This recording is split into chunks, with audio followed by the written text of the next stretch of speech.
n'a jamais souhaité que son enfant lâche. Vous comprenez? Donc, alors, ça fait mal. Il y a certains parents qui n'ont jamais pu se reconstruire après leur enfant. C'est-à-dire, c'est un peu comme un échec. C'est-à-dire, tu te dis, mais pourquoi il y a certains parents? Je vais vous raconter une anecdote avant d'entrer dans le cœur du sujet. L'actualité de la mère de cet enfant. Parce que Mbongbong a bien dit, il a fait des paroles de sagesse. Mbongbong, si j'étais à ta place, je ne disais rien. Parce que, je vais t'expliquer pourquoi je ne disais rien. Il y a des moments où il faut frapper en silence et venir publiquement parler lorsque la personne est déjà tombée.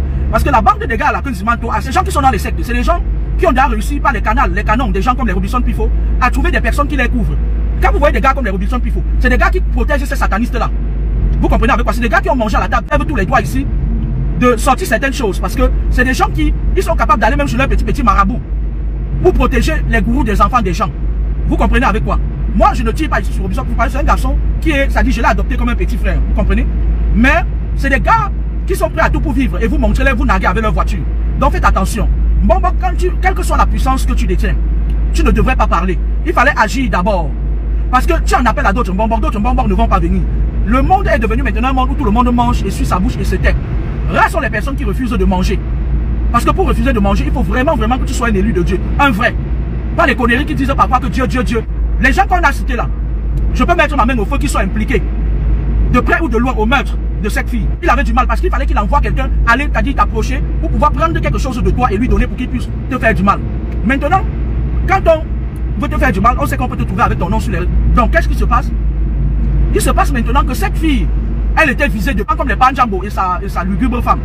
C'est des gens qui sont entrés dans des loges très avancées. Et ils ont le besoin de satisfaire leur loge pour survivre, pour exister. Ils n'en ont rien à foutre. Quitte à ce qu'ils vous prennent même 200 enfants, ils n'en ont rien à foutre. Quand ils ont visé cet enfant sur les réseaux sociaux, ils ont envoyé quelqu'un la draguer. Ils envoient toujours les gens. Parce qu'en fait, quand je donnais des enseignements sur le champ magnétique, quelqu'un ne peut pas t'avoir s'il n'entre pas dans ton champ magnétique restreint. Ton champ magnétique restreint, c'est quoi? Ton corps, ton âme, ton esprit. Lorsque quelqu'un te côtoie, déjà il a accès à ton esprit, il peut prendre ton ombre. Il peut capter ton ombre. Et le gars qu'on a accusé là, il est comme les Robinson Pifo. Sauf que pour eux, il n'est pas encore sorti. Parce que tôt ou tard, pour eux, va sortir. Vous entendez avec quoi? Les gens qui font du mal, eux, ils se couvrent des personnes. En spiritualité, on appelle ça une couverture. À l'époque, il y a certains chefs, d'après ce qu'on nous a appris, plusieurs personnes sur eux. Spirituellement, c'est parlant. Ils croyaient pouvoir se protéger de leur karma, mais ce n'est pas le cas. Les gardiens des seuils ont l'œil bien avisé. Qui sont les gardiens des seuils? Les gardiens des seuils, ce sont des esprits qui jugent, qui tranchent et puis qui évaluent les lois, les lois karmiques sur les uns, sur les autres. Ce sont eux qui tranchent. Ce sont eux qui donnent la sentence fatale, la décision définitive sur les lois karmiques. Ils sont eux qui décident si, toi ayant déjà fait assez de mal, il faut maintenant que tu sois frappé. À ce que j'entends, d'après ce que dit le Mbongbong, je crois au Mbongbong parce que il nous a dit tout avec preuve à l'appui. L'enfant déjà, le nom qu'elle porte spirituellement actuellement n'est pas sain. Ça ressort sûrement une situation conflictuelle. Ça veut dire quoi? Ça veut dire que sûrement la mère a des problèmes avec le père. Et elle a changé le nom de l'enfant. D'un autre côté, la mère, elle avait un salon de massage, c'est quoi d'après ce que j'entends. Est-ce qu'elle n'a pas ouvert une porte pour qu'on frappe son enfant? Je pense que oui. Je pense que oui. Parce que l'œil à eux, ils partent là où on leur ouvre la porte. Parce que si tu n'ouvres jamais la porte, les gens comme les Muriel là, sa bande là, avec son mari, ils ne peuvent pas frapper. Les gens comme les Mbang Zetma, le gars qu'on a, voilà. Les Mbang Zetma ne peuvent pas venir prendre quelque chose si on n'a pas ouvert la porte. Vous m'entendez très bien. Parce que lorsqu'ils viennent, lorsque quelqu'un vient vers toi et qu'il a de mauvaises intentions, il veut arracher ton étoile pour briller. Si à un moment donné, regarde, il regarde pour voir si du côté du père, il y a une porte qui est ouverte. Il regarde aussi pour voir si du côté de la mère, il y a une porte qui est ouverte. Et en général, lorsqu'ils viennent, les petites jeunes filles d'aujourd'hui, elles veulent montrer à leur maman, à leur papa que oui, je gagne déjà de l'argent, je peux déjà te mettre en haut. Elles veulent ressembler au Nathalie Revanche Paul. Elles veulent ressembler à ma nièce Coco Emilia. Elles veulent ressembler à ci, à ça. Mais en effet, elles ne connaissent pas le revers de la médaille. C'est pour ça que je dis au Mbongbong que tu as mal fait. Parce que le fait est que tu sois sorti, tu as parlé, ils ont su que tu vas agir spirituellement. Mais je vais même vous dire une chose. Quand quelqu'un fait ça, vous ne calculez pas à un moment donné. Regardez, je pense qu'à un moment donné, il va falloir reprendre la loi de Moïse et pour être dans hein. Mbongbong, je vais te dire comment on fait. Je pense que vous les Bassa, vous êtes un peu plus évolués dans ce côté spirituel là. Pour faire le bac du Seigneur. Ce qu'on fait dans ce genre de figure, c'est quoi? Tu pars d'abord regarder, il y a une voyance qu'on fait dans l'eau. Je ne sais pas si vous avez ça chez vous les Bassa. On appelle l'esprit de la personne qu'on accuse. Et cette voyance, elle ne trompe jamais. On appelle l'esprit, son visage sort. Maintenant, quand son visage sort dans l'assiette, tu fais ce que tu veux de la personne, ça ne loupe jamais la personne. Ça, c'est d'un. Tu travailles sur le corps de l'enfant pour un délai très aménuisique. C'est-à-dire, tu travailles sur le corps de l'enfant, tu dis qu'il faille que, avant 1 an, que la personne suive l'enfant. Il y a certains travaux qu'on fait sur le corps de quelqu'un, on l'enterre avec. Vous comprenez? Je pense que Mbongbong connaît ce travail-là. De 3. Il y a un autre travail qu'on peut faire, que je ne peux pas t'expliquer ça ici publiquement. C'est des gars qui travaillaient dans l'ombre pour certaines personnalités. Maintenant, concernant son banc Zedma là, vous avez laissé le temps qu'il passe des coups de fil pour appeler ses renforts. Maintenant, je vais demander au papa de Mbelaous et de Ngorki là, si maintenant, quand vous allez aller jeter quand vous allez aller taper le truc de la compte sur les bassins là, si vous vous rendez compte que dans ce réseau là, l'ordre vient d'en haut pour un de vos enfants qui est très connu, qui est derrière aussi ce truc là, vous allez faire comment? Parce que vous avez déjà donné toutes les piches aux gens. Quand quelqu'un dit que oui, je suis déjà tel, je suis ça, vous partez, vous prenez tous vos secrets spirituels, vous donnez à la personne, vous donnez même le dernier des secrets. S'il savait qu'au-delà du gars du Djambo là, il y a quelqu'un au-dessus de lui qui est très connu, qui est aussi derrière ces bancs Zedma, tu vas aller là-bas, tu vas te rendre compte que d'autres ont blindé cette personne et que c'est aussi votre enfant Bassa, ils ont blindé cette personne contre vos missiles. Vous allez faire comment? Ça revient à ce que je vous disais depuis que, faites attention. On ne peut pas vivre dans une nation où les spirituels n'ont pas de secrets cachés. Je n'ai pas fini de parler dernièrement que on les a invités à la présidence, ils sont allés manger. Quand vous mangez là, vous pouvez encore défendre un de vos enfants. Mbok, viens t'asseoir. Moi je vois tes frères Mbok. Hein? Eux ils mangent dans la main du pouvoir en place. Ils sont prêts à tout, ils ont donné tout leur pouvoir à ces gens là. Pour envoyer. Quand tu sors maintenant, tu viens parler Mbok. Tu crois qu'ils vont rester comme ça, ils vont aller se blinder. Ils ont commencé à parler, à passer des coups de fil. Le pauvre Zimanto, depuis la dernière fois qu'il a annoncé ce truc-là, vous n'avez pas constaté que petit à petit, l'engouement, c'est-à-dire que le buzzing de la mort de Muriel Bella, c'est en train de partir petit à petit. Vous vous rendez pas compte, moi je me rends compte. Et bientôt on va oublier. Je suis choqué. L'autre là qu'on appelle Mbang Flang, moi que tu vois là, je me suis toujours retrouvé une seule contre des milliers de personnes. C'est-à-dire il y a des moments comme ça là, il m'envoie des missiles de toutes sortes et de tout genre. Je suis toujours debout. Tu peux. Parce que l'enfant là, même si tu accouches 250 enfants, Mbok, ils ne vont pas remplacer cet enfant là. Et maintenant, Mbok, si tu pars maintenant, tu pars lancer, et que ça te revient en disant que la mère a contribué à ça, tu fais comment? Cherche bien pour savoir, parce que quand je vois la mère de cet enfant là, que Dieu m'en garde, je l'accuse de rien. Mais c'est le genre de femme qui est prête à tout pour paraître. À un moment donné, quand on est déjà parent, il y a certaines nourritures qu'on ne mange pas. Je vais me répéter, quand on a déjà poussé un enfant, quand on a déjà mis les enfants au monde, il y a certaines nourritures qu'on ne mange pas. Parce qu'il y a certains comme ça là, et ils visent un de tes enfants. Il vient, il te donne, il dit que bon, comme c'est le parent, le côté le plus faible, puisqu'on sait qu'on ne peut pas venir devant Bonbon pour lui dire que voilà, mais ça on peut pas venir lui dire que prends le vin si tu bois pour ta fille. Mais qu'est-ce que la mère de cet enfant a pris et qui a ouvert les portes à la bande de Mbang Zedma pour arracher une si belle vie? L'enfant avait une étoile, hein? Merde. L'enfant avait une étoile pas possible. Qu'est-ce qui s'est passé? Que la mère essaye de revoir, qu'est-ce qui s'est passé? On t'a donné quoi, ma? Hein? Dans ton salon là, il te manquait quoi? Qu'est-ce que tu as pris pour exposer ainsi ton enfant? Qu'est-ce qui t'a manqué? T'es une belle femme, j'ai vu ta photo. Moi je t'accuse pas. Mais si on n'est pas passé par Bonbon pour avoir son enfant, on est donc passé par qui? L'enfant avait un père et une mère. Parce que je vais vous expliquer un truc en spiritualité.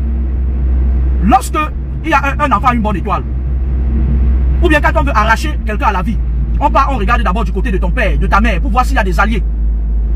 Comme le Bonbon a dit, vous n'avez pas compris ces paroles sont remplies de sagesse. Ce n'est pas n'importe certains, c'est-à-dire ça t'affaiblit spirituellement. Vous entendez? Maintenant, cet enfant-là, essayez de regarder d'abord, avant de frapper, regardez d'abord tous les paramètres. Parce que les gens que j'ai entendus, on accuse de chez Zumato, c'est des gars qui pratiquent beaucoup, c'est des gars qui sont dans des sectes, dans des obédiences très élevées. Maintenant, qu'est-ce qui s'est passé? La mère est dedans avec eux. Question. Parce qu'il y a des moments où ils se rassemblent. Ils mangent pour un. Et après, maintenant, il faut manger pour l'autre. Qui a vendu? Moi, la question que je vais poser aujourd'hui, c'est que qui a vendu Merveille Mbella? Qui a livré cet enfant? That is the question. Là, c'est une question. Vous l'entendez avec quoi? Donc, moi, je voulais dire en Bonbon que maintenant, c'est-à-dire que, parce que depuis l'autre jour, comme on a prononcé le nom du mari de Mamie Serpent, elle a déjà appelé au moins 250 marabouts. C'est une fille qui est très adepte aux marabouts. Il y a une autre. C'est des gens comme ça là, qui ont faim. Les Robinson Pifo. Ils ont déjà appelé chacun même 250 marabouts. On part en attache. Ils disent que oui, il faut qu'on attache. Vous attachez quelque chose sur l'enfant. Karma is a bitch. Tant que ça ne t'est pas encore arrivé, tu peux aller, vous pouvez jouer.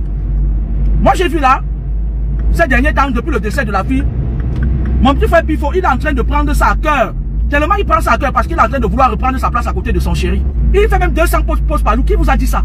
Il dit voilà mon parrain. Voilà mon boss dans les loges. Vous faites ça à qui? Vous avez vu la fille qui est tombée là?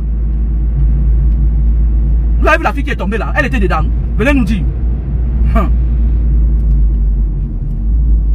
Vous ne savez pas. Et demain ou après-demain, on vous voit crever. Et après, vous venez demander sur les réseaux sociaux de l'aide. Vous allez venir demander de l'aide sur les réseaux sociaux. Moi, particulièrement, il fut un moment de ma vie où j'ai beaucoup donné. J'ai énormément donné. Et aujourd'hui, avec beaucoup de recul, je me dis que c'était la folie. Quand il y avait un problème comme ça sur les réseaux sociaux, dès qu'on me contactait, j'envoie 500.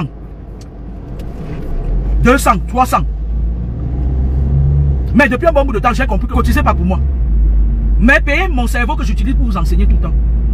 Je ne donne même pas 5. Parce que quand il part entier, vous allez voir le petit frère Robinson Pifola, quand il va lui arriver quelque chose, on va venir dire ici là qu'on cotise. Parce que les gens comme Panjambo là, c'est des gens ils sont prêts à tout pour exister. Le gars là n'est rien. C'est moi qui vous dis ça. Il n'est rien. Il a juste fait, c'est-à-dire ce genre de personne. Regardez un peu comme Adjahawa. On parle d'Adjahawa, n'est-ce pas? Adjahawa, c'est quelqu'un que Dieu lui a donné les dons pour voir des choses, n'est-ce pas? Et elle était, à un moment donné, elle était crédible. Et elle a réussi par ses dons à infiltrer la grande société des gens qui sont là-bas à Yaoundé là, n'est-ce pas? Sauf qu'à un moment donné, il y a des milliers de personnes qui naissent dans le monde et qui ont aussi les mêmes dons que Adja. Adja s'est rendu compte qu'elle n'avait plus le vent en poupe comme avant. Et elle n'avait plus le pouvoir sur les gens comme avant. Elle est venue, elle a commencé à bavarder. Ouais, il s'attirait, m'a dit que j'enlève mon caleçon. Parce qu'aujourd'hui, quand je regarde les réseaux sociaux, on nous fait comprendre que Adja est recherché, n'est-ce pas? Parce qu'à un moment mieux, n'est-ce pas? Il y a un monsieur sur les réseaux sociaux. Il est militaire, il est de la on appelle ça quoi, la GPS, la quoi là?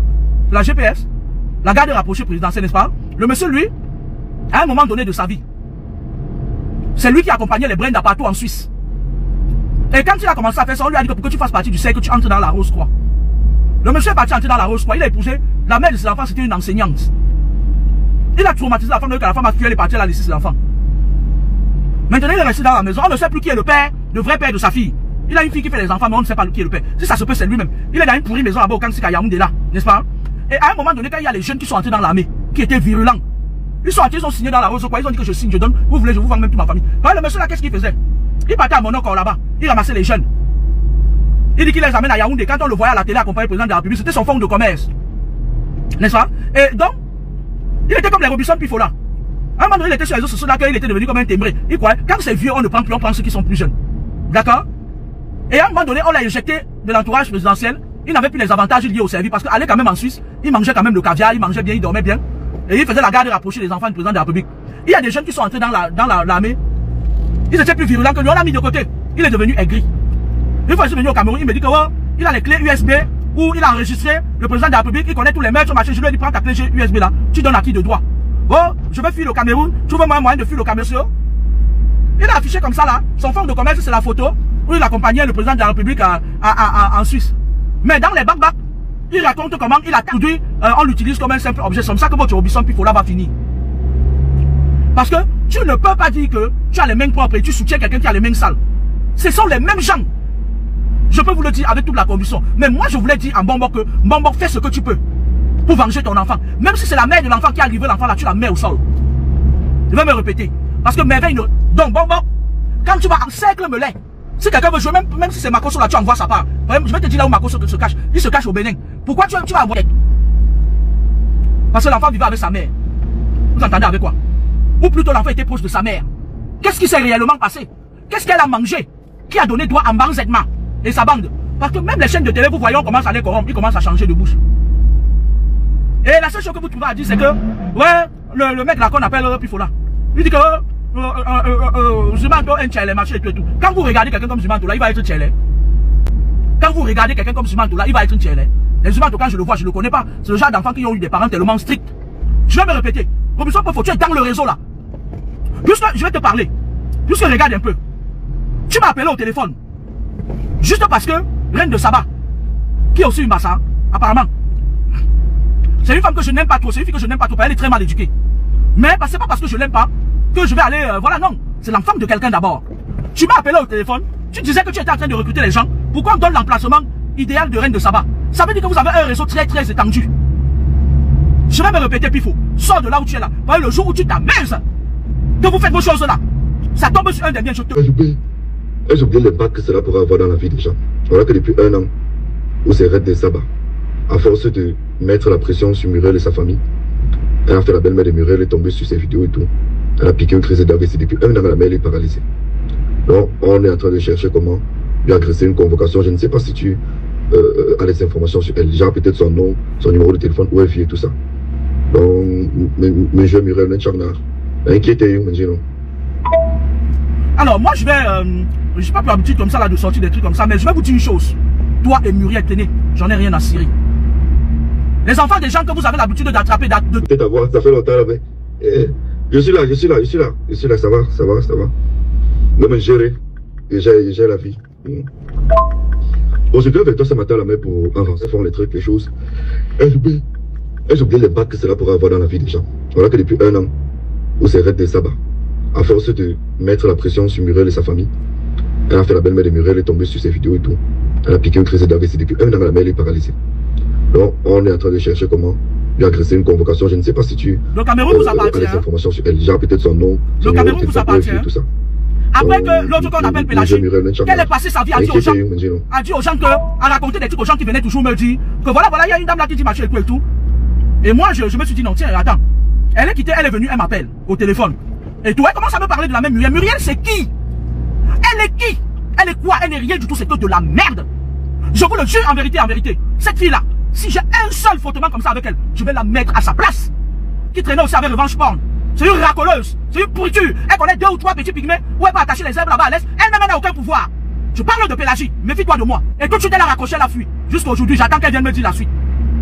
Laissez les gens tranquilles. Parce que c'est comme ça que vous avez tendu l'embuscade. Vous cherchez la dette de Reine de Saba pour faire quoi? Ça veut dire que ces derniers temps-ci, quand j'aurai un peu mon salaire là, je vais aller manger chez Amot pour lui montrer comment, oh, je suis belle. Lui et sa femme, pour leur montrer comment, oh, je suis belle. Vous entendez avec quoi? Parce que tu pars même dans un restaurant, tu peux manger, on te met quelque chose là-bas. Parce que Paris, c'est les adresses des gens. Vous voulez mon adresse? Vous voulez mon adresse? Vous et vos Muriel là, vous n'êtes pas encore tombé sur quelqu'un. Moi, j'ai dit à quelqu'un la dernière fois que non, elle m'a pas encore attaqué. Vos conneries que vous faites, que vous dressez les convocations aux gens là. Le Cameroun vous appartient. Ça fait plaisir encore d'écouter ta voix. Ça fait longtemps là, mais. Je suis là, ça va. Faites la même chose que vous avez fait à Mbala. J'ai la vie. Et j'oublie les bacs que cela pourrait avoir dans la vie des gens. Voilà que depuis 1 an, où c'est Red des Sabbats, à force de mettre la pression sur Muriel et sa famille, elle a fait la belle-mère de Muriel, elle est tombée sur ses vidéos et tout. On est en train de chercher comment lui agresser une convocation. Je ne sais pas si tu as des informations sur elle. Genre peut-être son nom, son numéro de téléphone. Je vais te donner maintenant l'adresse de Reine de Saba. Reine de Saba habite au 21 rue des Demoiselles d'Avignon. 92 000 Nanterre. 20 rue des Demoiselles d'Avignon.